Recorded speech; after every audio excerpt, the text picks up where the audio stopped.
Gracias, Señor. Tomen asiento, amados. Damos gracias. Le voy a pedir las lucecitas de LED. Acá sí les veo la carita a los hermanos. ¿Cómo están?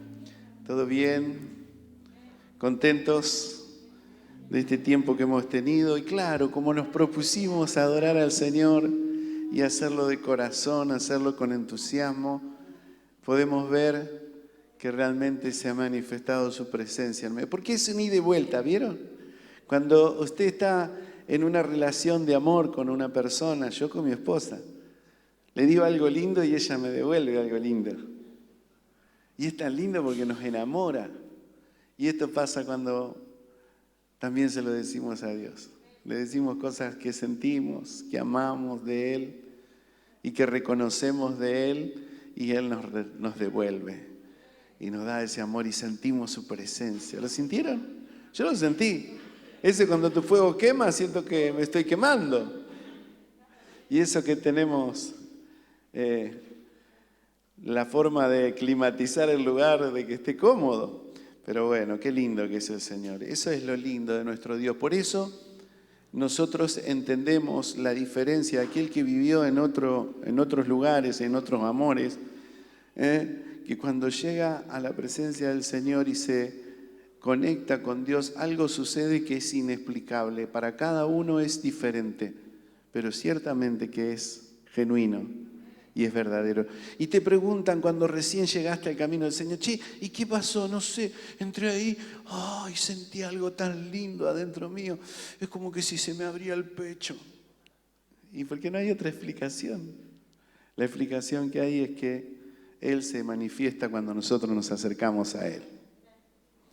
Bien, quisiera compartir con ustedes esta palabra que está en Primera de Pedro, capítulo 1, verso 3 al 4, y el título de este mensaje es La herencia. Amén. ¿Cuántos quieren la herencia? Claro que sí, todos anhelamos la herencia. Así que vamos a orar y después leemos. Querido Señor, te damos gracias, te honramos y te bendecimos porque estamos en tu presencia.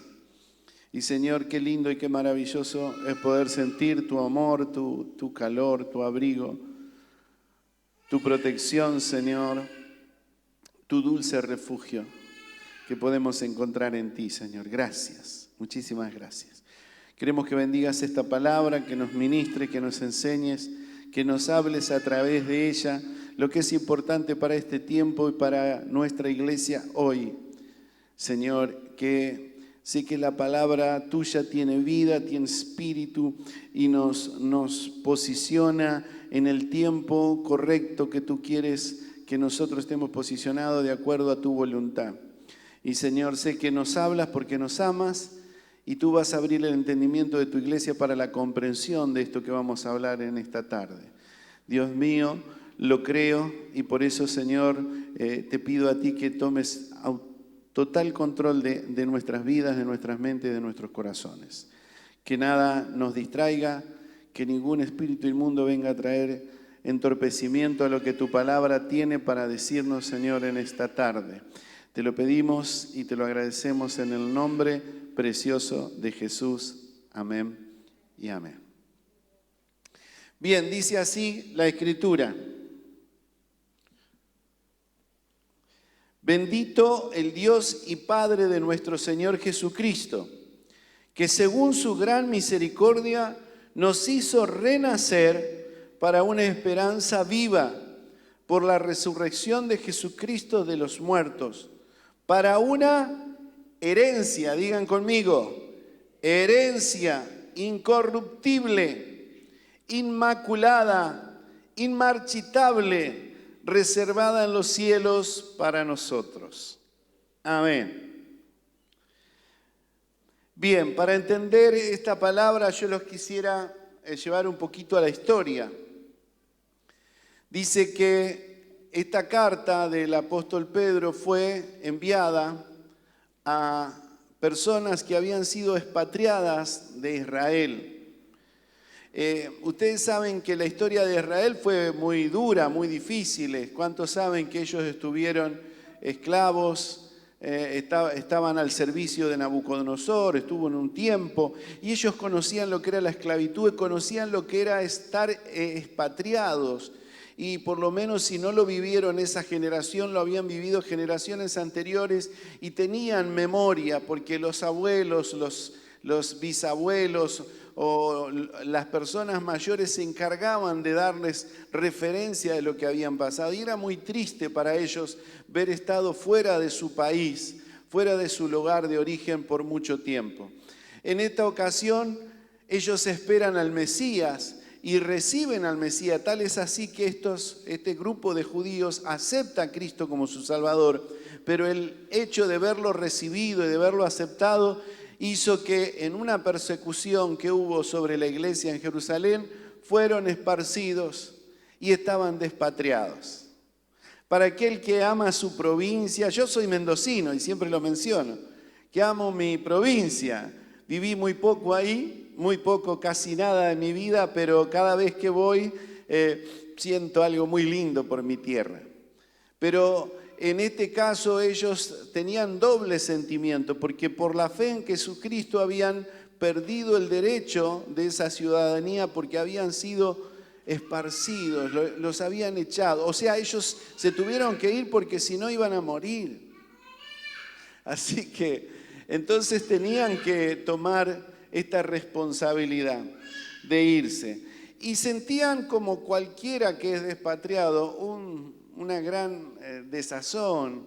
A ver, viviendo en esta vida terrena, sentían carga, sentían malestar por haber pasado eso, porque ellos amaban su tierra, la anhelaban y querían lo mejor. Tal es así que ellos esperaban al Mesías como un libertador que los sacara de la esclavitud de Roma y que pudieran estar libres para hacer lo que tenían que hacer. ¿Se entiende? Entonces, a este grupo de personas con esta gran angustia, y para colmo de males, como si dijéramos, si esto fuera poco, ¿qué pasaba?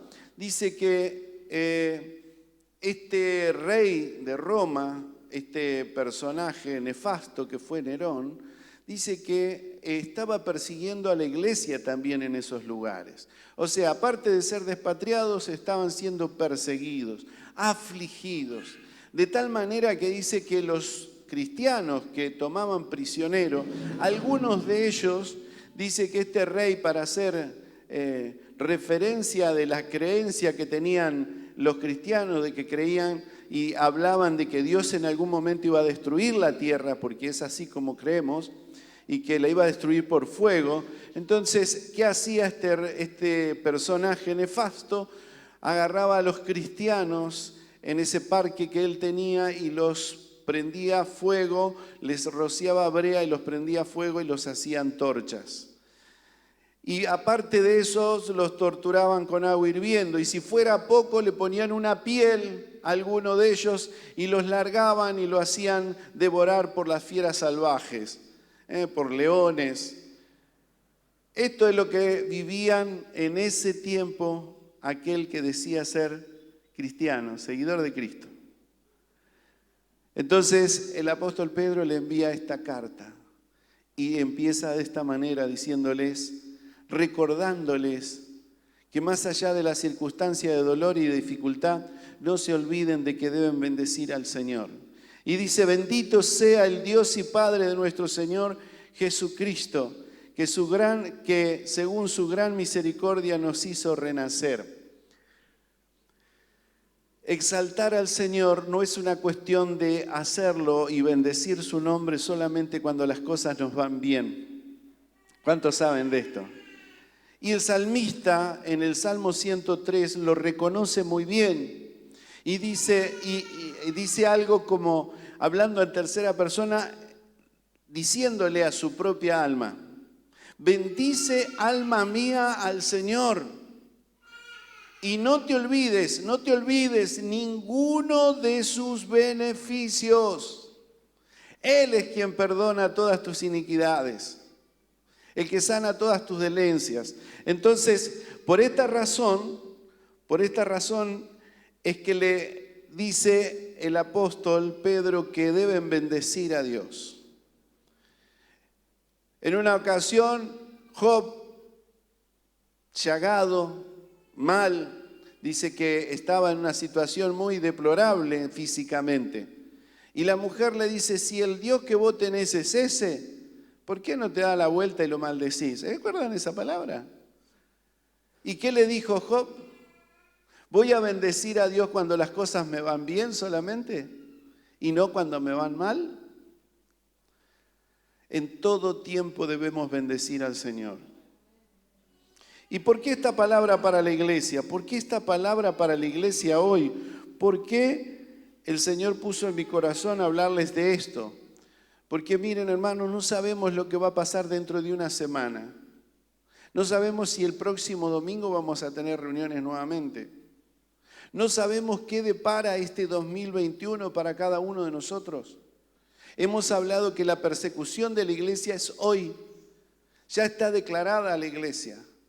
Está declarada la iglesia como gente que viola los derechos humanos. Fíjense qué grave que es esto. Y no lo dicen cualquiera, lo dicen las Naciones Unidas.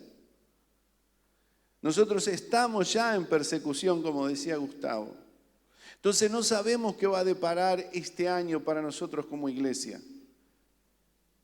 Pero la palabra del Señor viene haciéndonos memoria de esto que el apóstol Pedro le habló a esta gente que estaba despatriada. Quizás no estemos en la misma condición, pero sí por ahí tengamos dificultades, y esto no es para desalentarlos, sino va al contrario, para alentarnos a que le echen mano a la fe cuando vengan las dificultades y los problemas. Para que no digan, me sostengo en el Evangelio, me sostengo en el camino del Señor solo cuando las cosas me van bien. ¿Se entienden? Dios quiere que tomes confianza. Y esta palabra, más allá de esta circunstancia que estaban viviendo, el apóstol los pone en... ¿Vieron cuando uno pierde la visión, pierde el rumbo, donde tiene que visualizar? Aquellos que tuvieron por ahí algún accidente en un vehículo, yo tuve un accidente en un vehículo donde dio vuelta el vehículo y de repente no sabíamos para dónde mirar hasta que después se estabilizó y focalizamos donde teníamos que observar. Así pasa cuando tenemos tumulto en nuestra vida, necesitamos focalizarnos. Y la Escritura dice que no debemos poner nuestros ojos ¿en quién? En el Señor. Puestos los ojos en Jesús, el autor y consumador de la fe. Ahí tiene que estar nuestra visión. Entonces nuestra alabanza no puede faltar.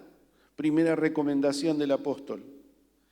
Y dice que según su gran misericordia, mire, su gran misericordia, ¿quién es de quién se está refiriendo? Se está refiriendo de este Dios al que hablamos, de este Dios al que ponemos en alto, el que adoramos, al que elogiamos. La gran misericordia del Señor, y la resalta. Y ustedes saben que estuve buscando según la traducción del hebreo, y también del griego, lo que quiere decir misericordia. Y miren, el primer término hebreo, porque para algunos misericordia ¿qué es? Que es tener compasión, pero la compasión es muy pobre para la descripción de la palabra misericordia. Es muy corta. Yo puedo tener compasión de algo, uy, pobrecito, mirá, se lo va a atropellar un auto y lo dejo que lo atropelle. Tengo compasión. Uy, pobrecito, cómo sufren los nenes en África, pero lo estoy mirando desde acá. ¿Se entiende? Eso es compasión. Pero misericordia es más que compasión. Mire lo que dice, según el primer término hebreo, que es rahamim. Expresa el apego instintivo. Es un apego del instinto, desde adentro, del ser a otro, de un ser a otro. Según los semitas, que era una clase de hebreos, decía esto: este sentimiento tiene su asiento en el seno materno. Para compararlo, las mamás me van a seguir con esto y saben, es como cuando dicen, yo lo llevé en mi vientre. desde adentro de mis entrañas. Yo lo cargué 9 meses, sé lo que se siente, sé lo que es parirlo o parirla, siento lo que fue y por eso tengo algo mucho más que simplemente un sentimiento de compasión. Lo hago mío, en las entrañas, desde muy adentro. Nosotros diríamos el corazón de un padre, del corazón del padre, o de un hermano. Es el cariño o la ternura. Inmediatamente se traduce por actos en compasión con ocasión de una situación trágica, o en el perdón de las ofensas. Y fíjense, en el segundo término que usa en el hebreo es ased, que traducido originalmente en griego por su palabra, que también significa misericordia, es eleos. Esto es en griego, y designa de lo suyo la piedad. O sea, se hace cargo de suyo la piedad. Relación que une a dos seres e implica fidelidad. Une a dos seres, pero implica fidelidad. Con esto recibe la misericordia una base sólida. No es ya únicamente el eco de un instinto de bondad, que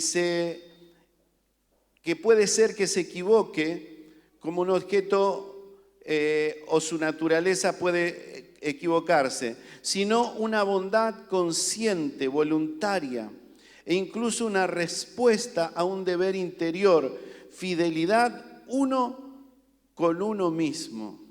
O sea, la misericordia es, yo me involucro, yo me pongo en la situación. Una explicación más corta, pero muy significativa es, Él se está ahogando. El que tiene compasión dice, pobrecito, se está ahogando. Y el que tiene misericordia dice, pobrecito, se está ahogando, y tira un salvavidas para que se salve.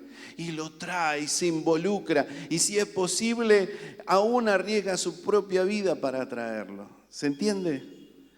Nadie más pudo hacer esto que nuestro amoroso Dios, que tuvo misericordia de mí y de vos, como lo dice en el pasaje que hemos leído, según su gran misericordia. ¿Y qué dice más adelante? Nos hizo renacer para una esperanza viva. Renacer. Cuando el Señor Jesús estuvo hablando con Nicodemo, le dijo, mira Nicodemo, el que no naciere de agua y de espíritu no puede ver al Señor. Y Nicodemo, siendo un hombre que era muy preparado en el conocimiento de las Escrituras, era un maestro, no pudo entender a qué se refería. Y Jesús le dice, ¿cómo? ¿Tú siendo maestro no entiendes lo que te digo? Y aquí vamos a leer en Efesios capítulo 2 y vamos a leer 7 versículos. Y dice, y Él os dio vida a vosotros cuando estabais muertos en pecados y en delitos y pecados, en los cuales anduviste en otro tiempo, siguiendo la corriente de este mundo, conforme al príncipe de las potestades del aire, el espíritu que ahora opera en los hijos de desobediencia, entre los cuales también todos nosotros vivimos en otros tiempos, en los deseos de nuestra carne, haciendo la voluntad de la carne y de los pensamientos, y éramos por naturaleza hijos de ira, lo mismo que los demás. Eso éramos todos nosotros antes de conocer a Cristo. Pero Dios dice, todo lo que teníamos primero era lo que nosotros éramos. Pero el pero cambia todo lo anterior. Pero Dios, que es rico en misericordia, por su gran amor con que nos amó, aún estando nosotros muertos en pecado, nos dio ¿qué? Vida juntamente con Cristo. Por gracia sois salvos. A ver si entienden, si se pueden ubicar en lo que les estamos diciendo. Nosotros somos renacidos, tenemos una esperanza gloriosa y no fue por méritos propios, fue por el mérito de Cristo. Aún estando en pecado, Dios nos eligió. Aún estando antes de haber nacido, nos eligió. Aún estando en el vientre de nuestra madre, nos eligió. ¿Para qué? Para que disfrutemos de la vida maravillosa que Él tiene preparada para nosotros. Y el apóstol los saca a estos hombres de ese pensamiento para que puedan mirar más allá de lo que ven sus ojos. Y eso es lo que yo quisiera que hoy la iglesia pueda ver, más allá de lo que ven sus ojos, más allá de las cosas que ven normales y naturales de esta vida. Porque para ver lo sobrenatural tenemos que proyectarnos, tenemos que trasladarnos a través de la fe. ¿Se entiende? Y juntamente con Él, ¿qué hizo? Nos resucitó. Y asimismo nos hizo sentar en lugares celestiales con Cristo Jesús. Hoy nosotros tenemos la esperanza más viva que nadie. Y estamos sentados en lugares celestiales con Cristo. Ya disfrutamos de la victoria. No hay nada que nos puede separar del amor de Dios. No hay nada que nos pueda quitar esta maravillosa promesa de Dios a nuestras vidas. ¿Se entiende? Dice, y juntamente con Él nos resucitó y asimismo nos hizo sentar en lugares celestiales para mostrar en los siglos venideros las abundantes riquezas de su gracia en su bondad para con nosotros en Cristo. ¿Cuándo? En los siglos venideros. ¿Cuántos siglos viviste vos? Estamos viviendo aún, no sé si llegamos. La promesa de Dios es la eternidad, hermanos. La promesa de Dios es el reino de los cielos. La promesa de Dios es la vida eterna. La promesa de Dios es una tierra nueva, un cielo nuevo. La promesa de Dios es una Jerusalén celestial, como hablamos cuando trajimos el tema del cielo y compartimos con ustedes las cosas maravillosas que Dios ha preparado para nosotros, que son excelentes, que no las vemos, que no las hemos podido ver, pero las creemos por el Espíritu y que están preparadas de antemano por Dios para que las disfrutemos nosotros.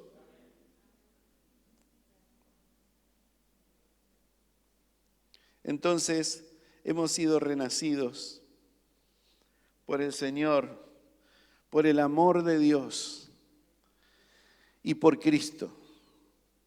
Y saben que cuando, y esto sale de parte de Dios, no es de parte del ser humano. Porque cuando uno nace en esta vida, ¿por qué nace?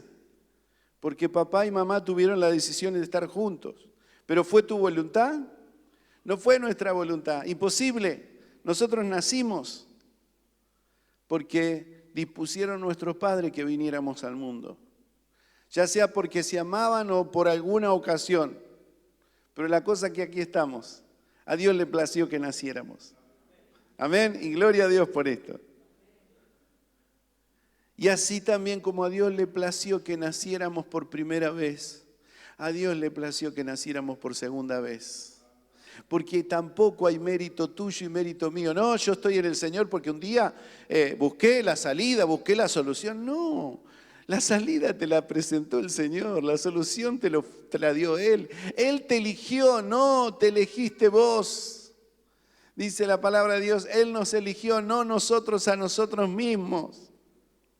Entonces todo parte de Él, todo es mérito de Dios, todo es según, estás hoy acá porque Dios te ama.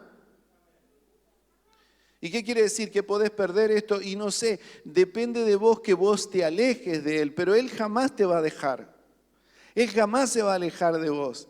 El que empezó la buena obra contigo la va a culminar, el deseo de Él, solamente que vos te alejes porque el libre albedrío aún está en tus manos, pero Él te eligió, Él me eligió. Bien, Y ahora vamos a la segunda parte, que es lo que es el título del tema. La herencia reservada. ¿Para quién la herencia reservada? No los escucho. ¿Para quién reservada? Para mí. Es mía. ¿Vio como los chicos egoístas? Esto es mío. Entonces así tenemos que ser nosotros. Es mía. No seamos egoístas, compartamos con los demás, pero es nuestra herencia. ¿Y qué es una herencia? Dice, conjuntos de bienes, derechos y obligaciones que se heredan de una persona. Y miren, busquemos en Romanos capítulo 18, verso 20.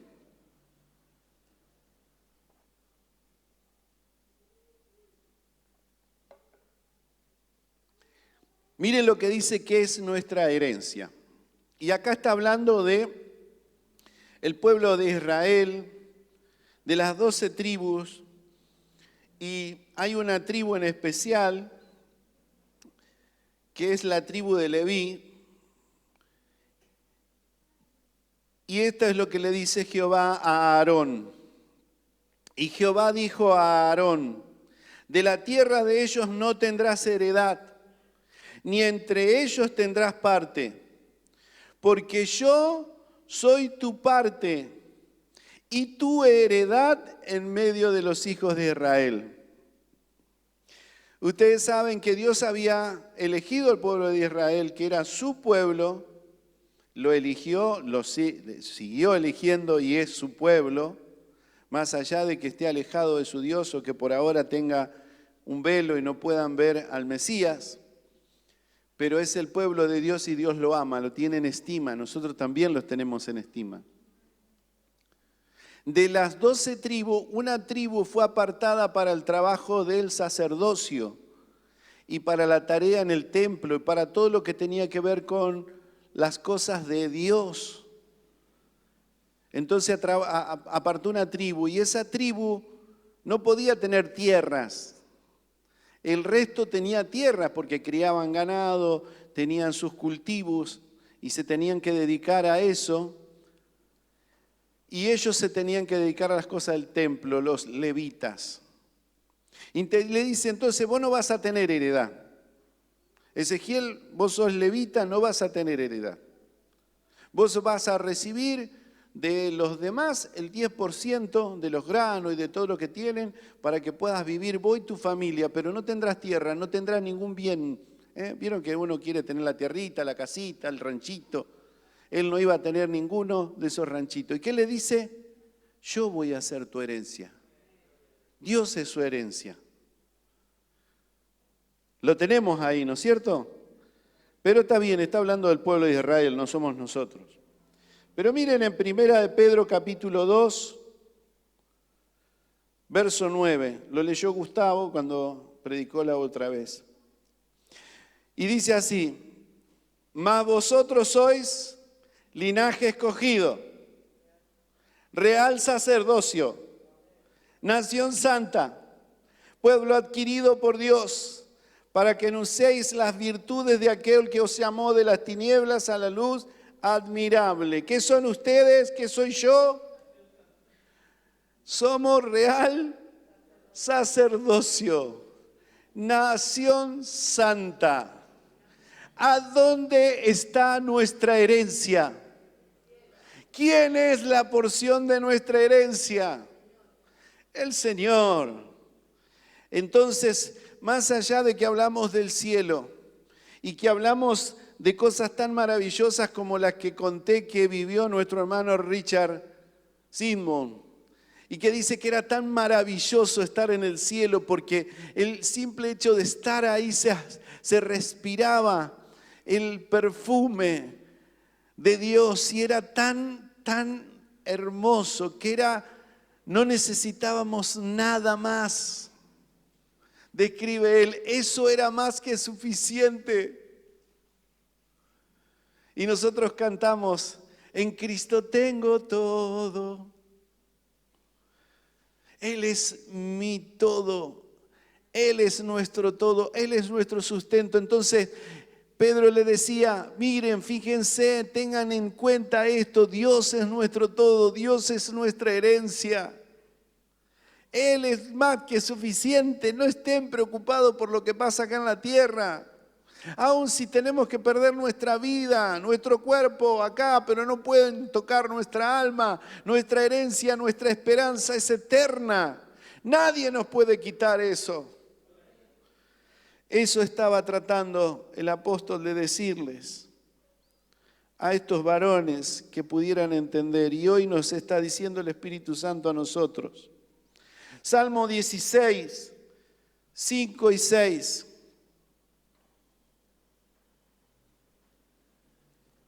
Inés habló también de Julio Melgar cuando nos enseñó sobre consolidados en la gracia de Jesús, el amor del Padre y la comunión del Espíritu Santo. Y decía que hay una canción de Julio Melgar que está basada en este salmo. Y dice así, leámoslo juntos, ¿se animan? Para que lo escuchen los hermanos que nos están viendo por streaming. Jehová es la porción de mi herencia y de mi copa. Tú sustentas mi suerte. Las cuerdas me cayeron en lugares deleitosos. Y es hermosa la heredad que me ha tocado. ¿Quién es la porción de mi herencia? ¿Quién es la herencia que me ha tocado? Jehová, Dios es la porción de mi herencia, Dios es mi esperanza, Dios es mi mayor tesoro, Él es lo que me sustenta. Y esas cuerdas de amor, esas cuerdas se envolvieron sobre mí y me trajeron, porque dice que con cuerdas de amor Él nos trae. Con cuerdas de amor Él te trajo en esta tarde para recordarte que sos de Él, que te ama, que tiene misericordia de vos, que se involucra con vos, que tiene deseos de que vengas con Él, que te acerques a Él, porque Él no perdió el entusiasmo, porque vengas con Él, porque Él tiene todo preparado para vos, porque te ama entrañablemente. Ese es el amor de nuestro Señor. Él es el que nos ama. Y dice en Primera de Pedro, capítulo 1 y verso 5, que sois guardados por el poder de Dios mediante la fe, para alcanzar la salvación que está preparada para ser manifestada en los tiempos postreros. Ni siquiera te preocupes, no te preocupes por esta persecución, porque sos guardado por Dios, por la fe que tenés en Él, sos guardado por Dios para no perder esta salvación gloriosa.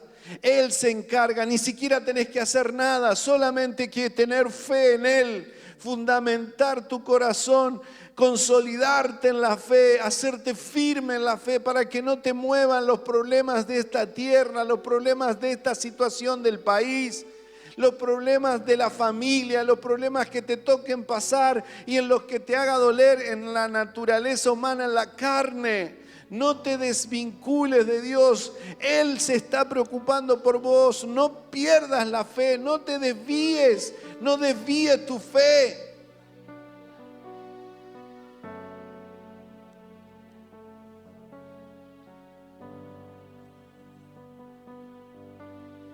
El Espíritu Santo como testigo de esta evidencia, dice en Romanos 8:17. Y dice así, y si hijos, también herederos, herederos de Dios y coherederos con Cristo, si es que padecemos juntamente con Él, para que junto con Él seamos glorificados. Esta es la promesa maravillosa del Señor. Y el Espíritu Santo está como testigo de esta evidencia, de que somos hijos de Dios. Porque le hemos recibido, porque hemos renacido por la fe y porque estamos listos para ser más que vencedores en el nombre de Jesús, y para alcanzar las promesas maravillosas que Dios tiene para nosotros, que están preparadas para ser manifestadas en los tiempos postreros, dice la Escritura. Las bendiciones de esta gran herencia están reservadas para nosotros en el cielo, no se olviden. Está siendo preparada para nosotros ahora en el cielo, dice Juan, capítulo 14, 1 al 3. Este es el lugar especial en la presencia de Dios. Ahí ya no estaremos como en guerra espiritual con el pecado y con el diablo. Nosotros seremos semejante a Jesús. Y ya no habrá dolor, no habrá angustia, no habrá más pesar. En primera de Juan 3, 1 al 3 dice esto: amados, queridos, mi muy apreciada iglesia, que los amo entrañablemente, yo quisiera que pongamos los ojos en lo que tenemos que mirar en este tiempo. Que la iglesia se consolide firme en esta esperanza, que es una esperanza gloriosa, que es una esperanza maravillosa, que es algo que nos alienta a vivir cada día sin tener temor de lo que nos pase aquí en la tierra, sin estar mirando los pormenores de que si me aman o no me aman, que si me quieren o no me quieren, si es que me dijo o no me dijo, sino que tengo de parte de Dios que sus ojos se posaron sobre mí. Sus ojos se posaron por sobre mí, prolongó su misericordia sobre mí, extendió su misericordia y me hizo alcanzar la bendición de la vida eterna por el renacimiento de la muerte y resurrección de nuestro Jesús amado, por quien lo tenemos todo. ¿Cómo vamos a estar tristes? ¿Cómo vamos a estar angustiados? Y en conclusión diríamos esto: nosotros pertenecemos al Padre, somos sus herederos. Él nos ha amado, nos ha redimido, ha pagado el precio, nos ha comprado, nos adoptó como hijos, y no solo como hijos, sino que nos hizo herederos por su gracia. Esto es algo que Él ha hecho completamente.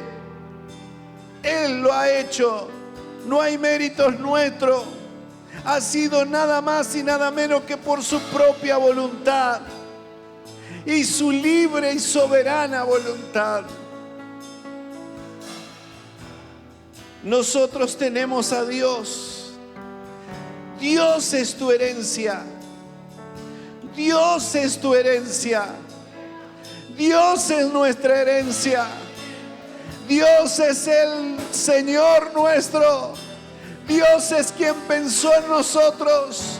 Dios es quien nos ha redimido a través de su Hijo. Incomparable amor. Nada nos puede entristecer. Nada nos puede apagar. Es su amor el que nos sostiene. Es su amor el que nos levanta. Es su amor el que nos da paz. Es su amor el que nos da libertad. Nos da seguridad de lo que vendrá. Sí, Señor, lo creemos. Tú tienes el control. Nunca pierdes el control.